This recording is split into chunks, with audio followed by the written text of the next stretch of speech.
Hello guys, welcome to ఏకమైఎస్ academy Hyderabad. మనం ప్రతిరోజు డిస్కస్ చేస్తాం కదా డైలీ కరెంట్ అఫైర్స్ తెలుగులో. ఇవాళ ఉన్నటువంటి అంశాన్ని ఒక్కొక్కటి తీసుకొని ఒక్కొక్క అంశాన్ని క్లారిటీగా అయితే ఎక్స్ప్లెయిన్ చేస్తాను.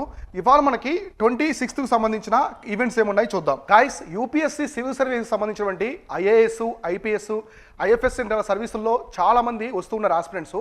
వాళ్ళందరి కోసం ఏకమైఎస్ అకాడమీ ద్వారా మేజర్గా మనకి టాప్ ఇండియన్ ఫ్యాకల్టీ అయినటువంటి మేజర్ ఎస్పీఎస్ ఒబ్రే సార్ చేత ఫ్రీ వెబినార్ అయితే కండక్ట్ చేస్తున్నారు.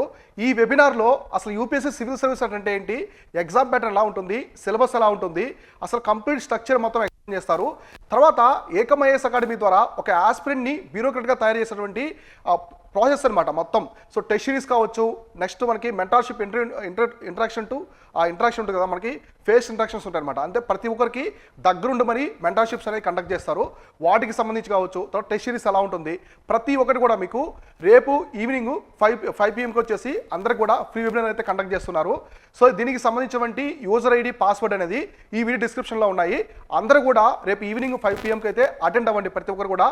మీకు కంప్లీట్గా యూపీ సిరీస్కి సంబంధించిన కంప్లీట్ ఇన్ఫర్మేషన్ మేజర్ ఎస్పీఎస్ ఒబ్రే సారు మీకు కంప్లీట్గా అయితే ఎక్స్ప్లెయిన్ చేస్తారు. ఫస్ట్ ఈవెంట్ వచ్చేసి ఫోరం షాపింగ్. ఫోరం షాపింగ్ అని చెప్పేసి ఈ మధ్య ఒక వర్డ్, ఒక టర్మ్ అయితే వార్తల్లో ఉంది.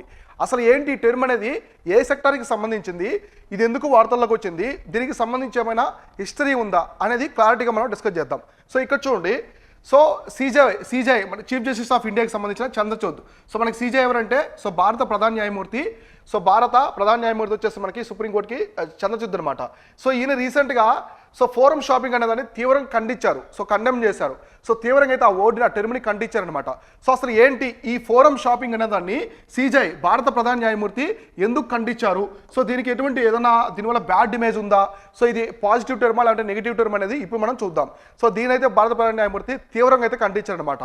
ఈ ఫోరం షాపింగ్ అనేది ఉండకూడదు, ఇది దీనివల్ల ప్రమాదం ఉంటుంది, సొసైటీ కావచ్చు, జ్యుడిషియల్ సిస్టమ్కి చాలా ప్రమాదం ఉంటుందని చెప్పేసి ఆయన అయితే చెప్పారు.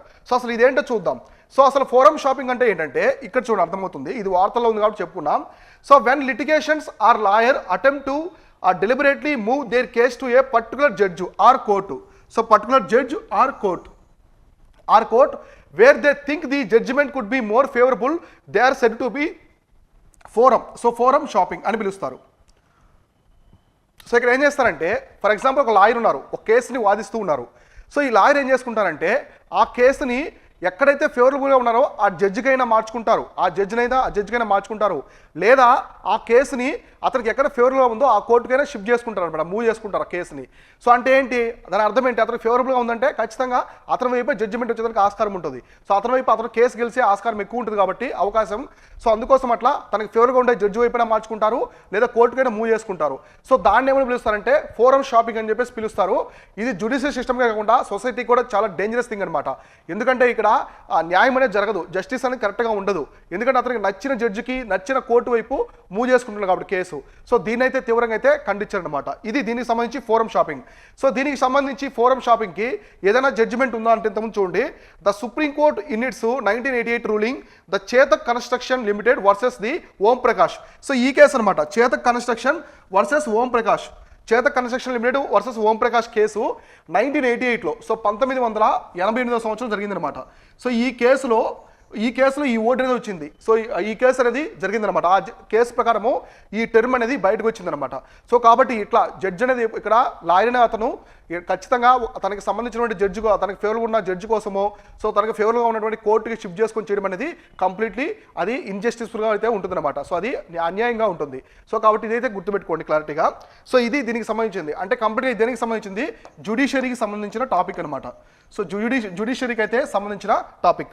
నెక్స్ట్ ఈవెంట్ చూద్దాం. New species of the gecko. మనకి గీకో సంబంధించినటువంటి న్యూ స్పీషీస్ అనేవి కనిపెట్టారు. మేజర్గా మన ఇండియాలో మనకి కొత్త పక్షి జాతులు కావచ్చు, జంతు జాతులు కావచ్చు, తర్వాత వృక్ష జాతులు ఇట్లా కనిపెడుతూ ఉంటారు. మనకి ఎక్కువగా అండమాన్ నికోబార్ ఐలాండ్స్ కావచ్చు, వెస్టర్న్ ఘాట్స్, ఈస్టర్న్ ఘాట్స్, తర్వాత మనకి హిమాలయాస్, నార్త్ ఈస్ట్ ఇండియా ఇక్కడ ఎక్కువ కనిపెడుతూ ఉంటారు. ఎందుకంటే అవన్నీ కూడా మనకి బయోడైవర్సిటీ హాట్స్పాట్ అనమాట. వెస్టర్న్ ఘాట్స్ కావచ్చు, అండమాను, నార్త్ ఈస్ట్ ఇండియా, హిమాలయను, ఇవన్నీ కూడా హాట్స్పాట్స్. అంటే ఎక్కువ జాతులు అనేవి అక్కడ పుట్టుకొస్తూ ఉంటాయి, అలానే అవి అంతరించిపోతూ ఉంటాయి అనమాట. దాన్ని హాట్స్పాట్ అని, బయాలజికల్ హాట్స్పాట్ అని పిలుస్తూ ఉంటారు. ఇప్పుడు ఈ గీకో సంబంధించిన అంటే బల్లి జాతికి అనమాట. బల్లి జాతికి సంబంధించిన కొత్త బల్లిని అయితే స్పీస్ని, కొత్త జాతిని కనిపెట్టారు. అది ఎక్కడ, ఆ ప్లేస్ ఎక్కడ ఉందనేది చూద్దాం. So a team of researchers have identified a new species of the rock dwelling large body gecko from the Pakkamalai hills. So Pakkamalai hills అనే దగ్గర కనిపెట్టారు. సో ఈ బల్లి జాతికి సంబంధించి లార్జ్ బాడీ అనమాట. ఇక్కడ మీకు ఇమేజ్ కనిపిస్తుంది కదా, సో ఇమేజ్ కనిపిస్తుంది ఇదనమాట. కొంచెం పెద్దగా ఉంది ఈ బల్లి. తర్వాత ఇది చూడడానికి కూడా చూడండి, ఇది ఎక్కువగా రాళ్ళ మీద అనమాట, రాళ్ళు ఉన్నాయి కదా, సో రాక్స్ మీద పోతూ ఉంటుంది, రాక్స్ మీద పాకుతూ పోతూ ఉంటుంది. సో అందువల్ల దీని వచ్చేసి ఏమని పిలిచారంటే రాక్ డ్వీలింగ్, అంటే మనకి రాళ్ళ దగ్గర నివసిస్తూ ఉంటుంది, రాళ్ళ సందుల్లోనో దాని కింద నివసిస్తూ ఉంటుంది అనమాట. సో దీన్ని అయితే ఎక్కడ కనిపెట్టారంటే పక్కమలై హిల్స్ అనే ప్రాంతంలో కనిపెట్టారు. సో తర్వాత it is located in the Villupuram district of Tamil Nadu near గింగి. సో ఇది చూడండి, విల్లుపురం తెలుసు కదా మీకు, విల్లుపురం డిస్టిక్ ఏ స్టేట్ అంటే తమిళనాడు స్టేట్ అనమాట. సో తమిళనాడు రాష్ట్రంలోని విల్లుపురం డిస్టిక్లో ఉన్నటువంటి పక్కమలై హిల్స్లో కనిపెట్టారు, పక్కమలై కొండల్లో ఈ బల్లి జాతిని అయితే కనిపెట్టారు. సో ఇది గింగి ఉంది కదా మనకి, గింగికి దగ్గరగా ఉంటుంది. సో గింగికి దగ్గరగా అయితే ఇది ఉంటుంది అనమాట, విల్లుపురం డిస్టిక్ తమిళనాడులో. తర్వాత it is a biodiversity rich area and large mammals including the leopards and sloth bears. ఈ పక్కమలై హిల్స్ ఉన్నాయి కదా, ఈ పక్కమలై హిల్స్లో మేజర్గా ఇంపార్టెంట్ ముఖ్యమైన జంతువులు ఏమైనా ఉన్నాయంటే అవి చిరుతపుళ్ళు ఉన్నాయి, తర్వాత వచ్చేసి స్లోత్ బీర్స్ అయితే ఎలుగుబంట్లు అంటాం కదా మనము. సో చిరుతపుళ్ళు ఒకటి, ఎలుగుబంట్లు, ఈ రెండు అయితే మేజర్గా ఈ పక్కమలై హిల్స్లో ఉన్నాయని చెప్పేసి చెప్తున్నారు. తర్వాత it is an ecologically important area in the eastern Ghats. So ఇది ఇంపార్టెంట్, ఈ పాయింట్ ఇంపార్టెంట్. సో ఇది వెస్టర్న్ ఘాట్స్కి సంబంధించిందా ఈస్టర్న్ ఘాట్కి సంబంధించిందా అంటే ఇది తూర్పు కనుమలకు అయితే సంబంధించింది అనమాట. సో తూర్పు కనుమలు అంటే ఈస్టర్న్ ఘాట్స్. ఈ పక్కమలై హిల్స్ అనేది కంప్లీట్గా విల్లుపురం డిస్టిక్లో ఉంటాయి కాబట్టి తమిళనాడు రాష్ట్రంలో ఇవి తూర్పు కనుమలకు అయితే సంబంధించినటువంటి ఏరియా. ఇవైతే కరెక్ట్గా మీరు గుర్తుపెట్టుకోండి. సో నెక్స్ట్ ఈవెంట్ చూద్దాం. సో నెక్స్ట్ ఈవెంట్ వచ్చేసి హర్షికర్ తిరంగా. సో హర్షికర్ తిరంగా మిషన్ అని చెప్పేసి ఒక దాన్ని తీసుకొచ్చారు, హర్షికర్ తిరంగా మిషన్ అని చెప్పేసి ఒక దాన్ని తీసుకొచ్చారు. ఇదేంటో చూద్దాం. So Arunachal Pradesh chief minister, so Arunachal Pradesh chief minister Pema Khandu మీకు తెలుసు కదా ఆయన. So Arunachal Pradesh chief minister flagged off the mission Har Shikhar Tiranga from the NIMAS Dirang. So ఎక్కడి నుంచి అంటే ఈ ఏరియా నుంచి. సో దిరాంగ్ అని చెప్పేసి అరుణాచల్ ప్రదేశ్లో ఒక ఏరియా నుంచి అయితే స్టార్ట్ చేశారు ఈ మిషన్ని. సో మీకు హిందీలో మీనింగ్ అయితే అర్థమై ఉంటుంది. హర్ అంటే ప్రతి ఒక్కటి అని, సో ప్రతి అని. శిఖర్ అంటే పర్వతం అంటే పీక్స్ అనమాట, శిఖరాలు. సో తిరంగా అంటే జెండా, అంటే ప్రతి శిఖరం మీద, సో మన దేశంలో ఉన్నటువంటి ఎత్తైన శిఖరాలంటి మీద కూడా మన జాతీయ పతాకాన్ని ఎగరవేయాలి అనేది దీని యొక్క మెయిన్ థీమ్ అనమాట. దీని యొక్క మిషన్ ఏంటంటే ప్రతి పీక్ అనమాట. మన ఇండియాలో చాలా ఉన్నాయి, కాంచనజంగా కావచ్చు, సిక్కింలో, అవన్నీ చెప్తాను నేను. సో వాటిలో ఎగరేయాలని చెప్పేసి స్టార్ట్ చేశారు. ఇది ఎక్కడి నుంచి స్టార్ట్ చేస్తారంటే అరుణాచల్ ప్రదేశ్ రాష్ట్రం నుంచి అయితే స్టార్ట్ చేశారు. So it is a unique expeditions to host the national flag on the highest point of every state. ఇక్కడ చూడండి, ఎవ్రీ స్టేట్ అనమాట, highest point of the every state of India for the first time. So మన దేశంలో మొట్టమొదటిసారిగా ఈ machine అయితే తీసుకొస్తున్నారు. ఈ మిషన్ ద్వారా ప్రతి రాష్ట్రంలో ఎత్తున శిఖరాలు ఉంటాయి, ఆ శిఖరాల దగ్గర మన జెండాని, సో మన త్రివర్ణ పతాకాన్ని ఎగరవేయడమే దీని యొక్క మెయిన్ ఉద్దేశం. అసలు ఎందుకు ఈ మిషన్ తీసుకొచ్చారు అనేది ఇక్కడ ఇంపార్టెంట్. సో ఈ మిషన్ ఎందుకు తీసుకొచ్చారంటే ఆజాదీ కా అమృత మహోత్సవ్. సో ఏంటంటే ఆజాదీ కా అమృత మహోత్సవ్. సో మనకి ఇండిపెండెన్స్ వచ్చి మొత్తం 75 ఇయర్స్ అయిందనమాట.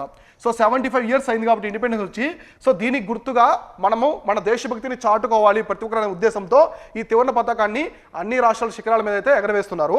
తర్వాత వచ్చేసి G20 ప్రెసిడెంట్షిప్, ఇంకోటి వచ్చేసి ఏంటంటే G20 ప్రెసిడెంట్షిప్. ఒకటి ఆజాదీ కా అమృత మహోత్సవ్, ఇంకోటి వచ్చేసి 2023లో ఇండియా అనేది G20కి ఇప్పుడు ఎక్కడ జరుగుతుంది, శ్రీనగర్, మనకి జమ్మూ అండ్ కాశ్మీర్లో జరుగుతుంది. ఏది G20కి సంబంధించింది జమ్మూ అండ్ కాశ్మీర్ జరుగుతుంది. సో కట్టుదిట్టమైన భద్రతల మధ్య జరుగుతుంది అనమాట. సో కాబట్టి ఇప్పుడు ఈ G20 అధ్యక్షత వహిస్తున్నాం కాబట్టి ఆజాదీ కా అమృత మహోత్సవ్ ఈ రెండు సందర్భంగా ఈ ప్రోగ్రామ్ స్టార్ట్ చేస్తున్నారు. సో దీని ద్వారా అయితే మేజర్గా మనకి కాంచనజంగా, సో కాంచనజంగా ఎక్కడ ఉంది, సో కాంచనజంగా అనేది మన ఇండియన్ హిమాలయస్లో హైయెస్ట్ పీక్ అనమాట. సో ఇది సిక్కింలో ఉంటుంది. సో ఇండియన్ కంట్రోల్డ్ ఏరియాలో హైయెస్ట్ పీకు ఇది ఇండియాలో, ఇది సిక్కిం రాష్ట్రంలో ఉంటుంది.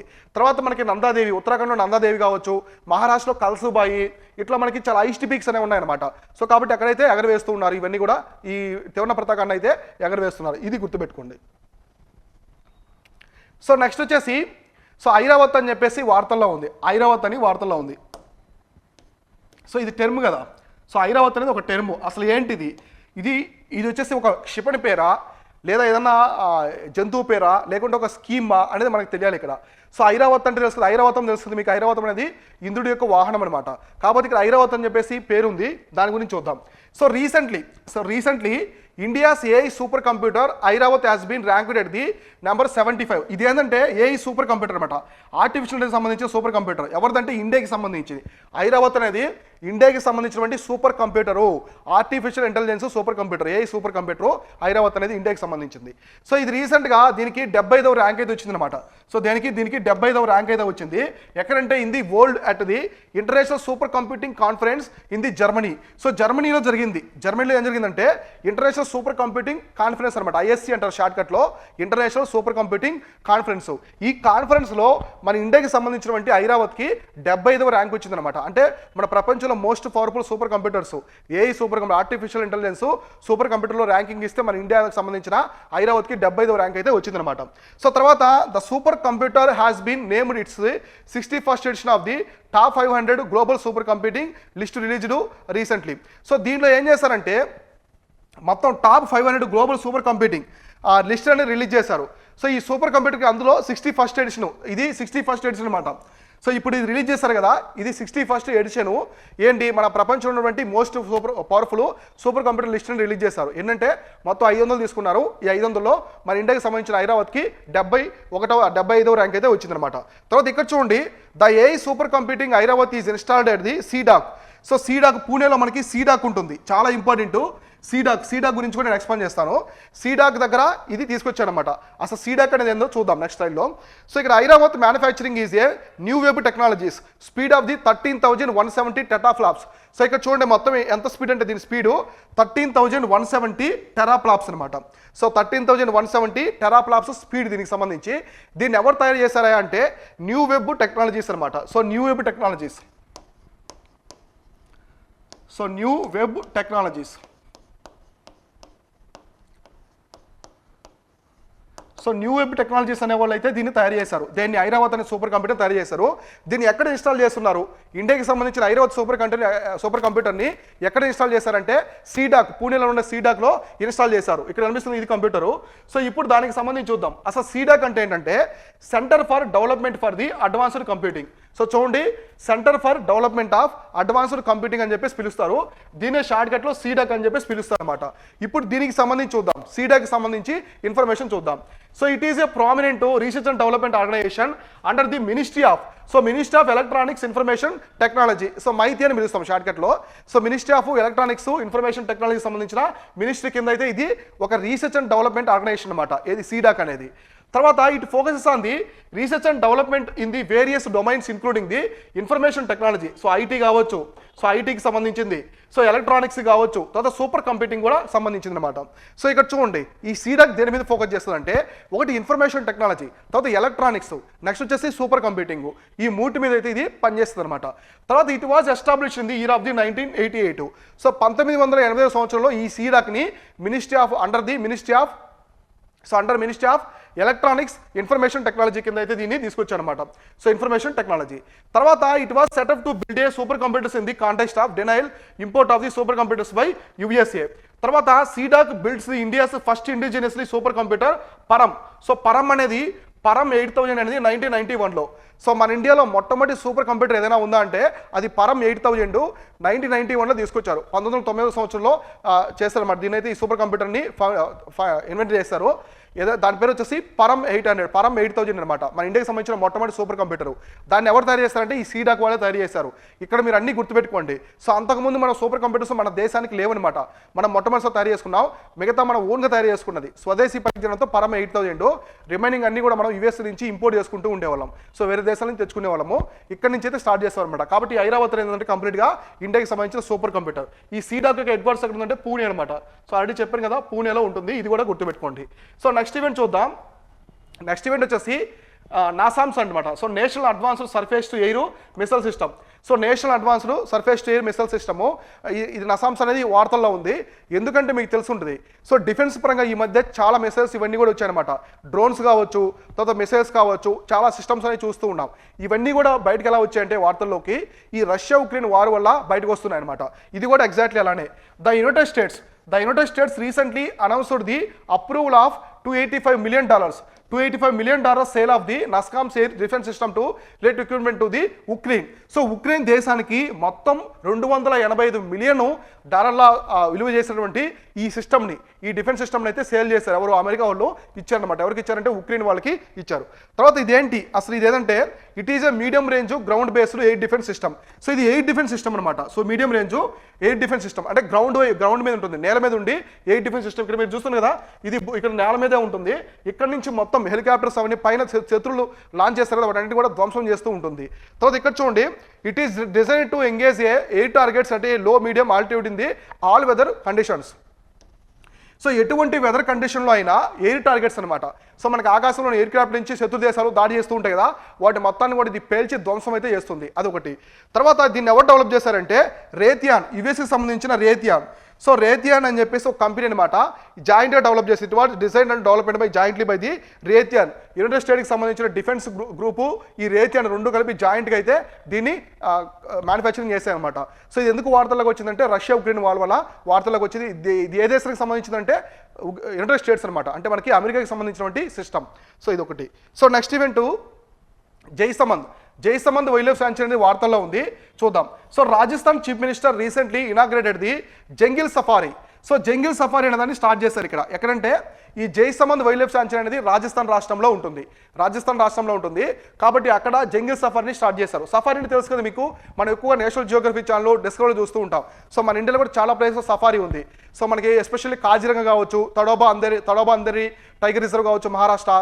సో మనకి ఆంధ్రప్రదేశ్లో అయితే ఆంధ్రప్రదేశ్లో శ్రీ వెంకటేశ్వర నేషనల్ పార్క్ దగ్గర కూడా సఫారీ ఉంటుంది. సఫారీ అంటే మనల్ని జీప్ సీట్లో వెహికల్స్ తీసుకెళ్తారు, ఏనుగుల మీద అట్లా తీసుకెళ్తారు. సో అక్కడ మనం జంతువుల్ని చూడొచ్చు అనమాట లైవ్లో. అవి ఫారెస్ట్లో తిరుగుతూ ఉంటాయి కదా, సో హంటింగ్ కావచ్చు, అన్ని చూడొచ్చు. ఎస్పెషల్లీ ఇవి మనకి ఆఫ్రికాలో ఎక్కువ చూస్తూ ఉంటాం. సో మనకి క్రోగర్ నేషనల్ పార్కు సౌత్ ఆఫ్రికాలో ఉంటుంది, సెరెనగంటి నేషనల్ పార్కు టాంజానియాలో ఉంటుంది, తర్వాత ఇంకా మనకి యోసోమెటి నేషనల్ పార్కు, తర్వాత మసాయి మారా కెన్యాలో ఉంటుంది. వీటన్ని కూడా ఎక్కువగా ఇవి సఫారీ ఉంటాయన్నమాట. ఇటువంటి జంగిల్ సఫారీని మొట్టమొదటిసారి రాజస్థాన్లో స్టార్ట్ చేస్తున్నారు. ఎక్కడంటే జైసమంద్ వైల్డ్ లైఫ్ శాంక్చురీలో. సో తర్వాత it is located in the Udaipur district of the Rajasthan surrounding Debar lake. ఈ ఉదయ్పూర్ డిస్ట్రిక్ట్లో ఉంటుంది. ఎగ్జాక్ట్ ఇక్కడ చూడండి, ఇది ఉదయ్పూర్ డిస్ట్రిక్ట్లో ఉంటుంది. ఈ లేక్ అనమాట, ఇదంతా పెద్ద లేకు, పెద్ద సరస్సు ఇదంతా కనిపిస్తుంది ఇమేజ్లో. ఈ సరస్సు అనేది ఏంటంటే ఇది దేబార్ లేక్ అనమాట. ఈ సరస్సును దేబార్ లేక్ అంటారు. దీన్నే జైసమంద్ లేక్ అని కూడా పిలుస్తారు. సో దేబార్ లేక్ అంటారు, లేదా జైసమంద్ లేక్ అని కూడా పిలుస్తారు. తర్వాత the forest of the sanctuary used to be a shikargah game reserve అనమాట. దీన్ని గేమ్ రిజర్వ్ అని పిలుస్తారు. ఏది ఫారెస్ట్ ఒక శాంక్చురీని, ఈ శాంక్చురీలో ఉండే ఫారెస్ట్ని షికర్గర్ అంటారు. మీనింగ్ వచ్చేసి game reserve. So of the ఎరెస్ట్ while Maharanas of the Mewar. సో మామూలుగా మనకి మేవార్ కింగ్డమ్ ఉంది కదా, హిస్టరీలో మనము మేవార్ కింగ్డమ్ గురించి చదువుకుంటాం. సో మేవార్ కింగ్డమ్లో మనకి రాణా సంగ కావచ్చు, మహారాణా ప్రతాప్ సింగ్ వీళ్ళందరూ కూడా పరిపాలించినటువంటి ప్రాంతం మేవార్ సామ్రాజ్యం. సో మొఘల్స్కి ఎదురుగా మొఘల్స్ని ధీటుగా ఎదుర్కొన్న రాజవంశం ఏదైనా ఉందా అంటే అది మేవార్స్లో ఉన్నటువంటి రాజపుస్త్ అనమాట వాళ్ళు. సో మేవార్ కింగ్ వాళ్ళంతా కూడా హంటింగ్ గ్రౌండ్ అనమాట ఇది. సో ఏది ఈ జైసమంద్ వైల్డ్ లైఫ్ శాంక్చురీ అనేది హంటింగ్ గ్రౌండ్. అప్పుడు రాజులు హంటింగ్ వెళ్తూ ఉంటారు కదా, ఆ గ్రౌండే ఇది అనమాట. సో తర్వాత దీన్ని వైల్డ్ లైఫ్ శాంక్చురీగా అయితే 1957లో ప్రకటించారు. సో 1957 సంవత్సరంలో ఈ జైసమంద్ ఈ ప్రాంతాన్ని మొత్తాన్ని కూడా వైల్డ్ లైఫ్ శాంక్చురీ అంటే వన్యప్రాణుల అభయారణ్యం అని పిలుస్తారు, అట్లా ప్రకటించారు. ఎప్పుడంటే 1957లో. సో ఇప్పుడు చూడండి, ఇక్కడ దేబార్ లేకు, జైసమంద్ లేక్ అని చెప్పారు కదా, జాగ్రఫీ పరంగా ఈ లేకు చాలా ఇంపార్టెంట్. ఇప్పుడు ఈ లేక్ గురించి మనం క్లారిటీగా డిస్కస్ చేసుకుందాం. సో చూడండి ఈ లేక్ గురించి, దీన్ని దేబార్ లేక్ అంటారు, లేదా జైసమంద్ లేక్ అని కూడా పిలుస్తూ ఉంటారు. సో ఇట్ ఈస్ రినౌడ్ బర్ being the second largest arch field in the Asia. So మన ఏషియా కాంటినెంట్ మొత్తం, ఇది వచ్చేసి మనకి ఆసియా కాంటినెంట్ మొత్తం మీద. సో మనకి Asia continent, so Asia continent మొత్తం మీద కూడా ఇది సెకండ్ లార్జెస్ట్ ఆర్టిఫిషియల్ లేక్ అనమాట. So second largest artificial lake ఏది? ఈ దేబార్ లేక్. దీన్ని ఎవరు, ఇది ఆర్టిఫిషియల్ కదా, ఆర్టిఫిషియల్ అంటే ఖచ్చితంగా ఎవరైనా తవ్వించి ఉంటారు, ఖచ్చితంగా దీన్ని బిల్డ్ చేస్తుంటారు. ఎవరంటే సో 1685 సంవత్సరంలో, సో 1685 ఇయర్లో, so Maharana Jaisingh built this lake while making a dam on the Gomati River. So Gomati river మీద ఒక డ్యామ్ కట్టాలనే ఉద్దేశంతో ఈ సరస్సును అయితే తవ్వించారనమాట. ఎవరు తవ్వించారంటే మహారాణా జైసింగ్. తర్వాత the lake covers an area of the 36 square kilometre. So మొత్తం ఈ లేక్ అనేది 36 స్క్వేర్ కిలోమీటర్ అనేది ప్రాంతాన్ని విస్తరించి ఉంటుంది. So stretched to the length of the 14 kilometres. So length అయితే 14 కిలోమీటర్స్ ఉంటుంది, విడ్త్ వచ్చేసి 9 కిలోమీటర్స్. సో లెంత్ పొడవు అనేది 14 కిలోమీటర్లు, విడ్త్ అనేది 9 కిలోమీటర్ వరకు ఉంటుంది అనమాట. సో తర్వాత the lake is deep to the maximum of the 102 feet. So 102 అడుగుల లోతు అనేది ఇందులో ఉంటుందన్నమాట. So has a circumference of the 30 miles. So మొత్తం సర్కంఫరెన్స్ అనేది 30 miles వరకు ఉంటుందని చెప్పేసి వీలైతే చెప్తున్నారు. తర్వాత the lakes receive the water from the 4 main rivers. So ఇక్కడ చూడండి, ఈ లేక్ అనేది మామూలుగా మనకి రిసీవ్స్ 4 rivers ద్వారా. సో 4 rivers ద్వారా వాటర్ని తీసుకుంటుంది. ఆ 4 riversలో మనకి మేజర్ రివర్స్ ఏంటి అంటే, సో గోమతి రివర్ ఒకటి, జామా రివర్, ఈ రెండు గుర్తుపెట్టుకోండి మేజర్గా. సో ఇక్కడ మీరు గుర్తుపెట్టుకోవాల్సింది గోమతి రివర్. గోమతి రివర్ అనేది ఖచ్చితంగా గుర్తుపెట్టుకోండి. ఈ గోమతి రివర్ మేజర్ సోర్స్ అనమాట, వాటర్ సోర్స్. 4 rivers ఉంటాయి, కానీ మనకి ఎగ్జామినేషన్ పరంగా గోమతి రివర్ అనేది చాలా ఇంపార్టెంట్. రాజస్థాన్లో ఈ ఉదయపూర్ జిల్లాలో వంటి దేబార్ లేక్కి వాటర్ సోర్స్ అనమాట. సో కొన్ని రివర్స్ వల్ల లేక్స్ ఫామ్ అవుతూ ఉంటాయి ఎక్కువగా. మనకి ఇప్పుడు ఉలార్ లేక్ చూడండి, మన ఇండియాలోనే లార్జెస్ట్ ఫ్రెష్ వాటర్ లేక్, మంచినీటి సరస్సు, అతి పెద్ద మంచినీటి సరస్సు ఉలార్ లేక్ జమ్మూ అండ్ కాశ్మీర్లో ఉంటుంది. అది జీలం నది వల్ల ఏర్పడుతుంది అన్నమాట. ఇట్లా కొన్ని లేక్స్ అనే రివర్స్ వల్ల ఏర్పడుతూ ఉంటాయి. ఇవన్నీ కూడా క్లారిటీగా గుర్తుపెట్టుకోండి. సో ఇవి వచ్చేసి ఇవాళ డైలీ కరెంట్ అఫైర్స్. ఇలానే ప్రతిరోజు మనం హిందూ న్యూస్ పేపర్లో వచ్చే కరెంట్ ఈవెంట్స్ అన్ని కూడా తీసుకునే అంశాలు క్లారిటీగా డిస్కస్ చేసుకుందాం. Thank you all.